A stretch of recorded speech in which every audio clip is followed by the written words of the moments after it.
Hi, everyone, and welcome back to the Deep Dive. This is where we take your questions, your interests, really, a whole stack of our sources, articles, some cutting-edge research, our own notes, and we basically pull out the most vital bits of knowledge for you. Think of it as your shortcut, maybe.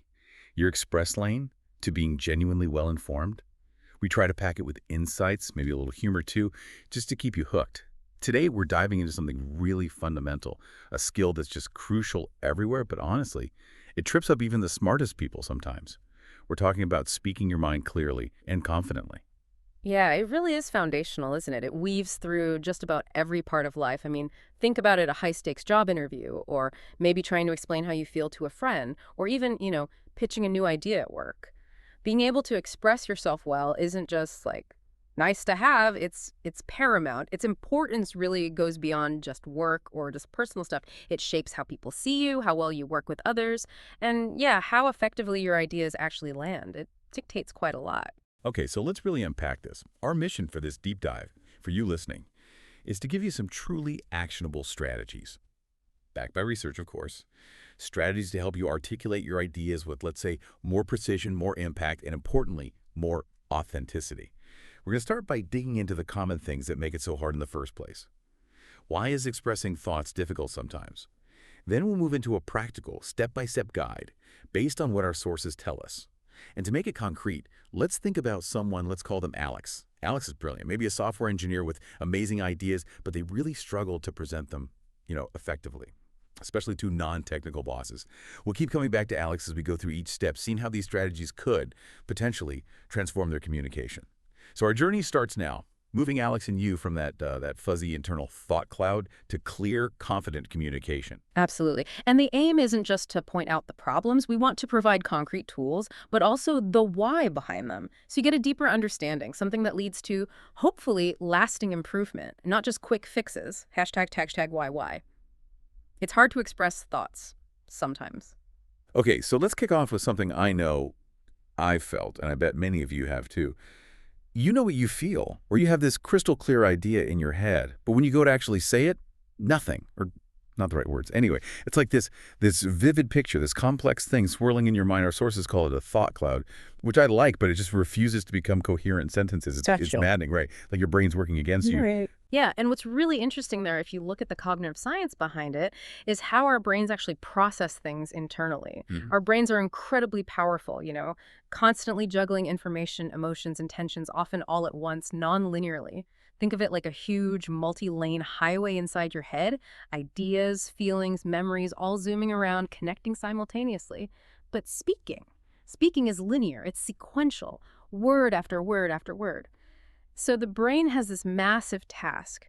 Translate that rich, complex, simultaneous internal world into a single, orderly line of words. Okay, so it's a translation problem. Exactly. It's like trying to merge all that traffic from a 10-lane highway onto a single-lane country road. Instantly, that traffic jam you feel, that's your brain trying desperately to sequence everything to put that complex internal experience onto this rigid linear track for speaking.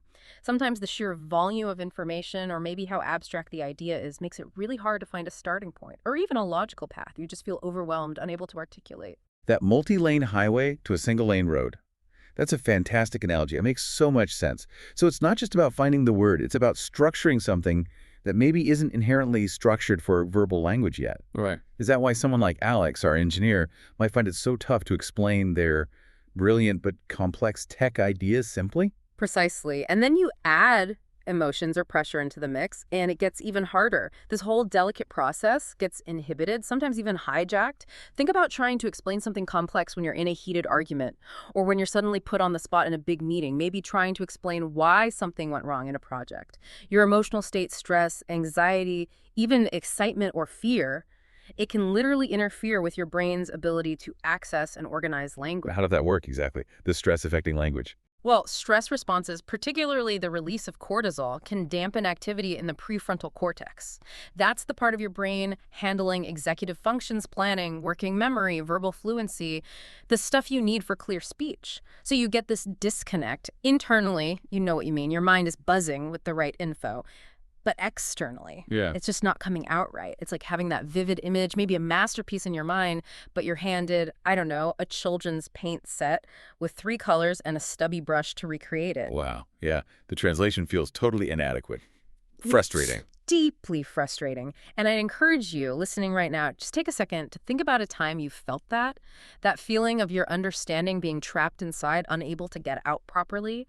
It's a really common human struggle. Absolutely relatable. And that feeling, that inability to articulate, it often feeds right into the next big hurdle our sources mention, which is that pervasive fear of being judged, or what I often call the overthinking loop.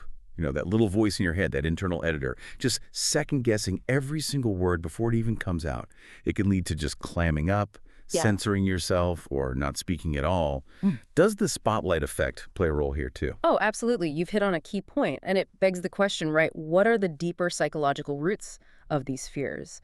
Often it traces back to past negative experiences. Maybe you shared an idea once and got shot down, or you felt really misunderstood or just dismissed. Those experiences can build up this deep desire for perfection. Like every single thing you say has to be flawless, perfectly polished. So you start anticipating criticism, even if it's just imagined or maybe blown out of proportion based on the past. And that anticipation can trigger a kind of paralysis. Communication paralysis, yeah. You get so focused on finding the perfect sentence that you end up not saying any sentence. It's this vicious cycle. The pursuit of the ideal just shuts the whole process down. And yes, the spotlight effect is a huge factor. It's this cognitive bias where we genuinely believe people are paying way more attention to us, our words, our appearance, our little mistakes than they actually are. Right. We think everyone noticed that awkward pause or that slightly wrong word. Exactly. We overestimate how much we're under scrutiny, so we get super self-conscious, terrified that any tiny slip-up will be noticed and judged harshly. It often stems from this underlying, often mistaken belief that everything we say has to be profound or brilliant or perfectly agreeable to everyone, which is just an impossible standard to hold yourself to. So it's not just about lacking confidence, necessarily. It's more about this intense internal pressure we create, fueled by thinking everyone's watching our every move under a microscope. Precisely. And this constant striving for flawless speech, amplified by that fear of judgment and the spotlight effect, it directly messes with spontaneous, authentic communication. When you're constantly evaluating it, constantly self-censoring, your communication becomes kind of stilted, less natural, hesitant. The actual core of what you want to say gets lost because you're so preoccupied with how you think the audience is reacting. It's totally self-defeating. The effort to be clear and confident actually makes you less clear, less confident, because all your mental energy is going into self-criticism instead of just speaking. And then, separate from the psychological stuff, there's a very practical issue many people run into, especially maybe if they're speaking a second language. But honestly, it applies to anyone stepping into a new area: the vocabulary gap. It's not just about not knowing a word, it's about lacking the right word, the one with the perfect nuance, isn't it? Oh, absolutely. And what's fascinating here is it's not just about not knowing fancy words like serendipity or ephemeral, although that can be part of it. It's more about lacking the subtle nuance needed to convey really precise thoughts or feelings. Think about describing a subtle emotion, like the difference between feeling melancholy and just feeling sad. They're different, right? But if sad is the only word readily available in your active vocabulary at that moment, you lose the depth, the specificity, the fidelity of your original thought. Fidelity. That's a good word for it. Yeah. And for English learners, this adds a whole other layer of difficulty, a significant layer of what we call cognitive load. That's basically the total amount of mental effort your working memory is using. So they're not only thinking the thought in their native language, trying to translate it, but also searching for the right English words, the right grammar. It's a huge mental juggling act. Wow. Yeah, that sounds exhausting. It is. And that heavy cognitive load can really hinder fluency. It often forces people to simplify really complex ideas or maybe avoid talking about them altogether just because they don't have the linguistic tools handy to express them accurately. They might fall back on broader, more general terms, which just dilutes the precision of their message. I can see how frustrating that would be. Like our engineer, Alex. Again, they know the deep technical details of their code, but maybe they can only explain it using very general terms to the executives. It's like having a PhD-level thought, but only being able to use kindergarten words to express it. Exactly that feeling. And it's crucial to realize this isn't just an issue for language learners. Even native speakers hit a vocabulary gap all the time. When you step into a new specialized field, maybe trying to discuss quantum physics or understand legal documents or medical jargon, or even just talking about a new complex hobby or a BAME. You might have a great general vocabulary, but if you lack the specific terms for that domain, or what some sources call vocabulary agility, the skill to adapt your words to your audience suddenly, you're struggling. Vocabulary agility. I like that term. It underscores a key point. Effective communication isn't just about grammar rules. It's fundamentally about having the right tools, the right words to accurately sculpt your message, to paint that vivid picture from your mind with the exact colors and textures it needs. Without those tools, your message loses its fidelity, its impact, its chance for real connection. And that leads to misunderstandings or just your ideas not getting the attention they deserve.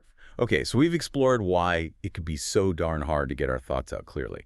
The cognitive jams, the fear, the word gaps. Now let's pivot. Let's talk solutions. Right. And the first crucial step, the real foundation, according to our sources, is organizing your thoughts before you speak. And it starts with something deceptively simple, often overlooked, taking a deliberate pause. Not awkward silence, not dead air, but an active strategic moment to find clarity. Mm-hmm. That strategic pause, I often think of it as creating a mini mental map, or maybe like doing a quick bit of pre-computation in your head. It's this incredibly valuable micro moment. It lets your brain rapidly identify the core message, the main thing you want to get across. Instead of words just tumbling out, in a messy stream, this pause gives you a beat to quickly structure your supporting points too, to figure out the best flow.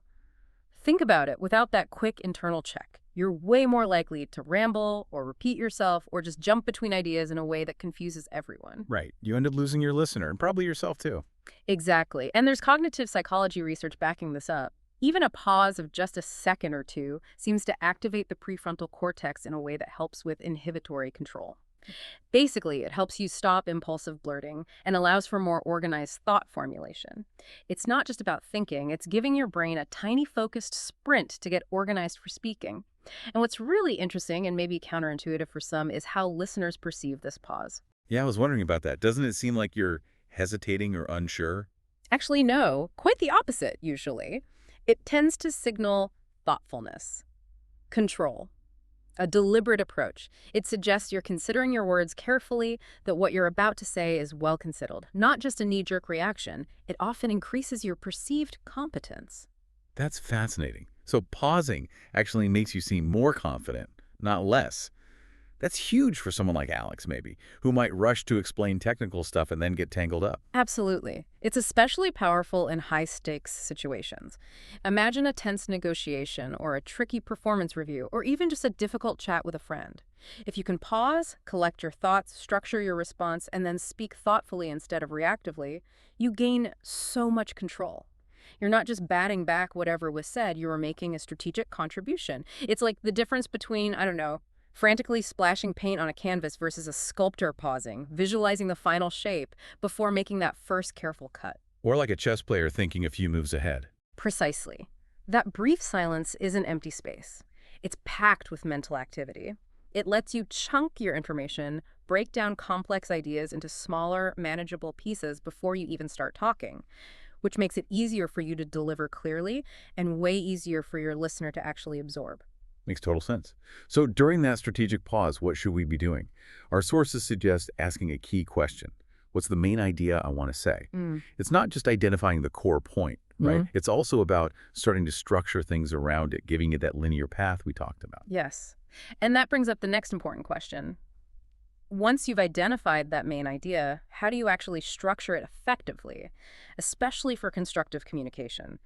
Our sources give a really brilliant, simple example. Instead of saying something vague like, I'm not happy with this, try saying, I feel uncomfortable because, let's break down why that second one is so much more effective, and maybe how Alex could use it. When you say, I'm not happy with this, it's vague. It often sounds accusatory, even if you don't mean it to, and it gives the listener no clue why you're unhappy or what to do about it. So naturally, they might get defensive. Their brain starts thinking, oh, what'd I do wrong? But when you switch to, I feel uncomfortable because, notice the shift. First, the I feel statement. It immediately frames it as your personal feeling, your observation, not some objective universal truth or an attack. But it's less confrontational, disarming almost. Exactly. Psychologically, I statements reduce defensiveness because you're owning your experience. And second, crucially, it's followed by because. That word compels you, the speaker, to provide a specific reason, usually something observable. So this structure, feeling or observation plus reason, is incredibly powerful. It helps the listener understand the root cause of your feeling or thought. It makes your feedback actionable. Alex could say, instead of "this design is bad," something like, "I feel concerned about the system's scalability because our current architecture relies on a single point of failure." See the difference? Huge difference. It goes from a blunt, unhelpful judgment to a clear observation tied to a specific, understandable reason. It forces the speaker to be precise, too. It really does. It forces you to articulate the why, which clarifies it not just for the listener, but often for yourself as well. You move from some fuzzy feeling or general problem to a concrete issue linked to its cause. So we definitely encourage you, the listener, to practice this. Giving feedback, sharing an opinion, raising a concern, explaining a technical point. Try framing it as, "I think X because Y." It builds clarity, encourages empathy, and sets you up for a productive conversation, not a defensive battle. And once you have that internal clarity, that structured idea, the next natural step is about how you actually say it, which leads us right into our next principle. Okay, so you've paused, you've organized, you know your main point and the because behind it. The next key principle, and this one's huge for actual understanding, is keeping your language simple and direct. Our sources are really emphatic about this. Don't try to sound fancy, aim for clarity. It's this common trap, isn't it? Thinking that using big words or complex jargon makes you sound smarter, but often it does the opposite. It creates a barrier. And the reason simple language is so effective comes back to that idea of cognitive load we mentioned earlier. Remember, that's the mental effort needed to process information. If you use complicated jargon or overly academic terms or sentences that twist and turn like a maze, your listener's brain has to work much harder. They're too busy decoding to actually understand the message. Exactly. They have to decode the fancy words, untangle the complex sentence structure, and then only then can they start processing your actual point. This makes your message harder to grasp, slower to process, and definitely harder to remember later on. Using jargon or overly formal language creates these unnecessary hurdles, especially if you're talking to people outside your specific field or just a mixed audience. Think about Alex again. If they start talking about optimizing back-end API latency through asynchronous microservice deployment to the marketing team, eyes are going to glaze over fast. Instant mental roadblock. So the goal isn't to show off your vocabulary, it's to make it effortless for the listener's brain to just get it, like paving a smooth road for their understanding. Beautifully put. Real intelligence in communication isn't about making simple things sound complicated. It's about making complex things accessible. When you can take a sophisticated idea like Alex's complex system architecture and explain it clearly, using language anyone can understand, that's where the real skill lies. It shows you understand it deeply yourself, enough to translate it effectively. Let's look at that example from the sources, comparing "my perception diverges from yours" with "I see it differently." Yeah, that's a good one. My perception diverges from yours. Okay, it's grammatically correct. But it sounds quite formal, maybe a bit stiff, even academic. It makes the listener pause, maybe mentally translate it, creates a bit of distance, whereas "I see it differently" is just direct, natural. Immediately understandable. It flows. It feels more human, more connective. Short, natural sentences like that build rapport. They improve comprehension because the listener can focus entirely on the meaning, not on deciphering the words themselves. It's like building that bridge again. Simple, strong planks get you across safely and efficiently. Ornate, fragile ones might look impressive, but they're not nearly as reliable for reaching the destination, which is mutual understanding, not, linguistic gymnastics. Great analogy. Simple, strong planks. Got it. Now, speaking of flow and reliability, let's tackle something that really trips up the flow. Filler words. Oh, man. We all do it. Basically, actually. They just creep in. They might feel harmless, but our sources point out how much they can disrupt communication and even chip away at your credibility. Yeah, it's worth asking how they actually hurt your message. And they do it in a few key ways. First, often unconsciously, they signal hesitation, uncertainty, maybe even that you haven't fully prepared what you're saying. So if your sentences are peppered with, and even if you feel totally confident about your point, the listener might subconsciously read it as you being unsure, which can undermine how credible you sound. Your brilliant ideas might seem less Solid. Right, it dilutes the impact. Definitely. And second, maybe even more significantly, they really break the rhythm of your speech. Good, clear communication often has a kind of natural cadence, a flow that helps the listener follow along. Hmm. Filler words are like little speed bumps or static on the radio. They force the listener's brain to momentarily stumble, disengage, re-engage. It makes it harder to track your main points, harder to really absorb the core message. Your brain has to actively filter them out, which uses up mental energy that could be spent understanding what you're actually trying to say. It's like trying to listen to your favorite song, but there are constant skips or this annoying bowed in the background. Eventually, you lose the melody, you just tune out. So if Alex is explaining that complex system and keeps saying, like, basically, it's not just irritating, it's actively making it harder for the executives to follow their brilliant logic. Excellent comparison. And if we link this back to that strategic pause we talked about earlier, often filler words pop up because we're uncomfortable with silence. We feel this almost physical urge to fill every tiny gap in the conversation, even when that gap would be much better served by a quiet, thoughtful moment. So, becoming comfortable with those brief silences is key. It gives you the mental space to find the right word or phrase instead of just defaulting to or like. It's about retraining that impulse. Okay, so how do we do that? How do we cut down on fillers? The first step is simply awareness. Just start noticing when you use them. Many people are genuinely shocked when they actually pay attention or, even better, record themselves talking for a few minutes. Just explaining something simple to a friend, then listen back. You'll likely hear fillers you didn't even realize you were using. Once you're aware, you can start consciously practicing replacing them. When you feel an coming on, try just pausing instead. Take a silent breath. It'll feel weird at first, maybe even slow. But with practice, your speech will become so much smoother, you'll sound more confident, and your words will carry more weight because they aren't buried under all that verbal clutter. All right, so we've got organized thoughts, clear structure, simple words, fewer fillers. We're shaping the what we say. Now let's shift to the how. This is the powerful world of nonverbal communication. Our sources really emphasize this. How we say things matters just as much, maybe even more sometimes than the actual words we choose. It's that unspoken language, right? The signals we send without even opening our mouths. Oh, absolutely. And what's truly mind-blowing is how instantaneously and powerfully things like tone of voice, facial expressions, and body language communicate. These nonverbal cues often transmit emotion, your underlying intention, your attitude, way more effectively than just words alone. Yeah. And crucially, in situations where your words say one thing, but your body language or tone says something else, what we call incongruence, guess what people tend to believe? The nonverbal stuff. Almost always. Our brains seem hardwired, probably from way back in evolution, to trust these nonverbal signals as the real message. They tell us about sincerity, trustworthiness, the underlying meaning. Think about simple things. Open body language facing someone, uncrossed arms, maybe leaning in slightly, that immediately signals openness, engagement. Whereas crossed arms, slumped shoulders, avoiding eye contact, that can scream defensiveness or boredom or even dishonesty before a single word is spoken. Your tone, too, the pitch, the speed, the volume conveys so much. Enthusiasm, doubt, anger, empathy, all layered onto the words. This is super important for someone like Alex needing to project confidence in their ideas. It's wild how much communication happens completely wordlessly. And that classic example our sources use really hammers it home. Try saying, "I'm fine," with a smile versus a frown. Just two little words. But the meaning completely flips depending on your face. It's like a communication magic trick. It's a perfect illustration, isn't it? It shows the critical importance of congruence. That's the alignment between your verbal message and your physical presentation.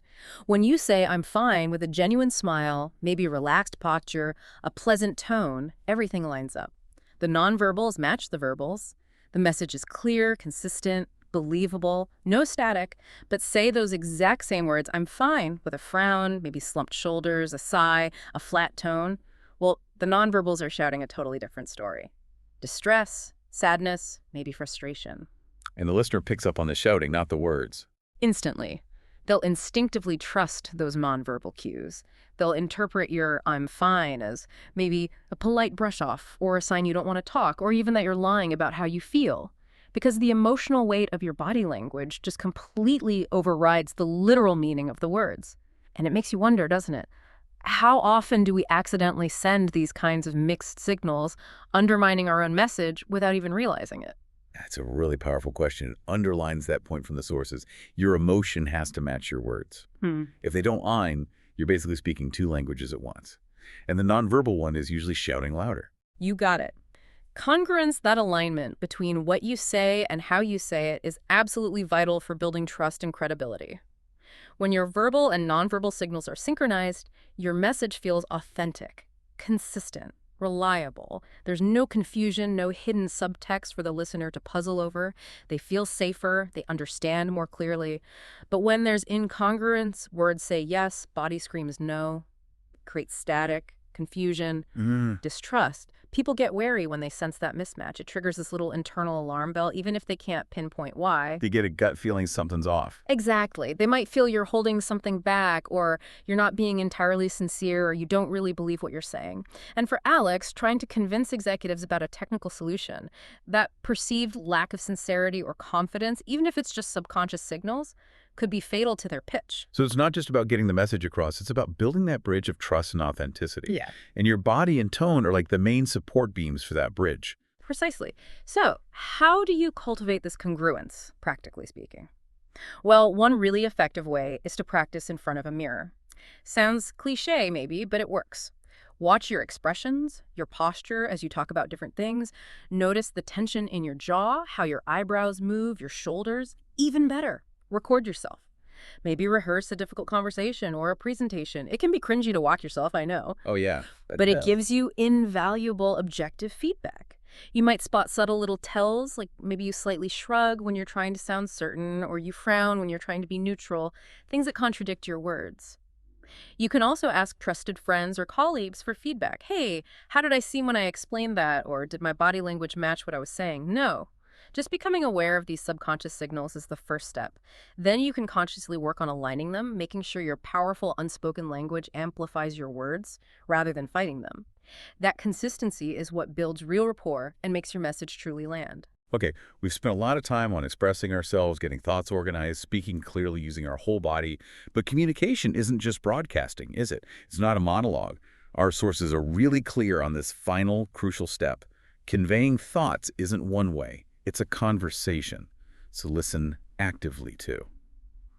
This really shifts the focus, doesn't it? From just transmitting to actually engaging in a dynamic back-and-forth exchange, like a dance. It really is the keystone, I think. Maybe the most overlooked, but the most critical piece for genuine connection. Active listening. It's so much more than just, waiting politely for your turn to talk, or just hearing the sounds the other person makes. It's about fully engaging with their entire message, understanding their words, sure, but also tuning into the emotions underneath, their unspoken assumptions, their perspective, why they see things the way they do. It means giving them your complete attention, not mentally rehearsing your counter-argument while they're still talking, not drafting your next brilliant point in your head. You're trying to understand their world, not just wait to impose yours. Precisely. When you listen actively, you're not just downloading information, you're engaging in empathy. You're trying to genuinely grasp how the other person thinks. What's their framework? What are their priorities? What biases might be playing a role? That deeper understanding is the foundation that allows you to respond in a way that's actually meaningful, precise, empathetic. It's the bedrock for real understanding, and honestly, it's essential for any truly effective conversation. It turns a simple back and forth into a real dialogue. Think about Alex again. If they actively listen to the executive's concerns, maybe about budget or deadlines or market fit, they can then tailor their technical explanation to address those specific worries, making it far more relevant and persuasive. Ah, okay. So active listening actually makes your own contributions much more impactful, because you're not just firing off your preloaded message, you're actually responding to what the other person cares about, what they just said. You're not just talking past each other. Exactly. You're finding that common ground for understanding. Listening well is probably the most powerful way to make your own speaking more effective and relevant. It shows respect, it builds rapport naturally, and it ensures your message is tailored to the specific, immediate context of that conversation right then and there, not some generic statement. It shifts communication from just being a series of disconnected statements happening near each other to a truly collaborative journey towards shared understanding, where everyone feels like they're building something together. It's less about winning the point and more about mutual clarity. And a big part of that listening and adapting involves asking clarifying questions, right? Our sources mention examples like, does that make sense to you? Or how do you see it? Yeah. These aren't just filler phrases, are they? They seem like really strategic tools. They are incredibly strategic, even though they sound simple. They do several critical jobs at once that really elevate the quality of the exchange. First, yes, they're comprehension checks. Asking, does that make sense? Isn't just polite. It gives the other person a clear, easy opportunity to say, actually, could you explain that bit again? It stops misunderstandings before they snowball. Second, questions like, how do you see it? Or what are your thoughts on this? Explicitly invite the other person's perspective. This shows you genuinely value their input, that you see them as an equal partner in the conversation. It validates It them. makes it collaborative, not just you lecturing them. Exactly. It transforms the interaction from just you transmitting information at them into a joint effort with them, a true dialogue. This helps ensure you're both operating from a shared understanding. Or if you're not, it helps you clearly identify where your perspectives differ, respectfully. For Alex, asking, does that explanation of the architecture make sense given our current system? Lets them check comprehension and adjust. Or asking, how do you foresee this timeline impacting the marketing launch? Directly invites the executive's perspective and concerns. So it's not just about checking if they understood you. It's about working towards understanding each other, creating this shared reality for the conversation to build on. And that whole cycle, speak, listen, clarify, adapt, speak again, that feels like the real core of smart, effective communication. It absolutely is. Those clarifying questions actively build connection and understanding. They foster a much deeper level of engagement than just making your statement and waiting for them to make theirs. They create this essential real-time feedback loop. You share something, you listen to their reaction, verbal and nonverbal. You ask a question to check or probe deeper, you adapt your next comment based on their response. This iterative process allows for constant refinement of understanding, and it builds much stronger, more nuanced connections.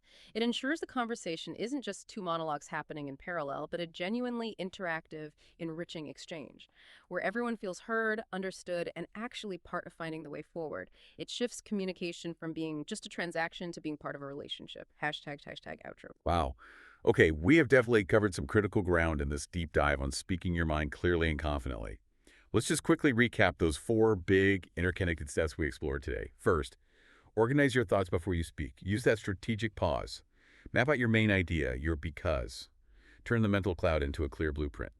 Second, use simple, clear language. Aim for clarity, not complexity. Make it easy for your listener to understand. Reduce that cognitive load. Third, match your tone, your face, your body language to your words. Congruence is key. Make sure your unspoken message supports your spoken one. Remember, it often speaks louder. And finally, fourth, listen actively and adapt. Communication is a two-way street. Understand the other person to be understood yourself. Ask those clarifying questions. hmm And perhaps the biggest takeaway, the overarching message here is, remember, the goal isn't perfection. It's not about sounding flawless. It's about connection. Authentic, meaningful connection that's the real purpose of effective communication. And these steps, these strategies we've discussed, they're just tools.